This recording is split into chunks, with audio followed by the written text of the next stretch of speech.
ഇതാണ് സ്വർഗത്തിലെ പഴം അഥവാ മക്കോട്ട ദേവ എന്ന് പറഞ്ഞ പഴം. ഇത് പഴം എന്നൊക്കെ പറയുമെങ്കിലും ഇതിൻ്റെ കളറും കാണുമ്പോൾ നല്ല ടേസ്റ്റുള്ള എന്തോ സാധനമാണെന്ന് വിചാരിക്കും. പക്ഷേ ശരിക്കും ഇതിന് പ്രത്യേകിച്ച് ഒരു ടേസ്റ്റുമില്ല. ഷുഗർ കുറയ്ക്കാൻ വേണ്ടിയിട്ട് ഉപയോഗിക്കുന്നതാണ്.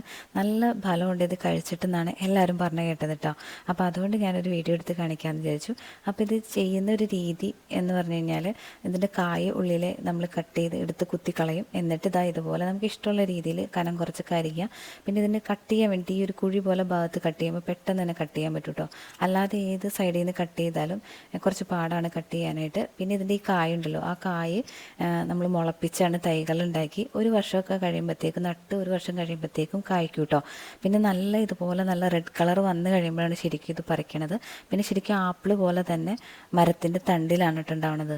പിന്നെ ഇത് വർഷത്തിൽ 2 പ്രാവശ്യമാണ് കായ്ക്കുക. ഇത് കഴിക്കേണ്ട ഒരു രീതി എന്ന് പറഞ്ഞു കഴിഞ്ഞാൽ ഈ പീസ് ഒരു 5 ദിവസം കൊണ്ടൊക്കെ നമുക്ക് നല്ല വെയിലുണ്ടെങ്കിൽ ഉണങ്ങി കിട്ടും. അപ്പോൾ ഉണങ്ങി കഴിയുമ്പോൾ ഇതിൻ്റെ ഒരു പീസ് മതി ഒരാൾക്ക്. 1.5 ഗ്ലാസ് വെള്ളത്തിലിട്ട് പറ്റിച്ച് 1 ഗ്ലാസ്സാക്കി പറ്റിച്ചെടുക്കണം. എന്നിട്ട് രാവിലെ വെറും വയറ്റിൽ ഷുഗർ ഉള്ളവർക്ക് കുടിക്കാം. അല്ലാതെയും വെള്ളം തിളപ്പിച്ച് എല്ലാവർക്കും ഇടയ്ക്കൊക്കെ കുടിക്കാൻ നല്ലതാണെന്നും പറയണ കേട്ടു കേട്ടോ. കറക്റ്റ് അറിയില്ല.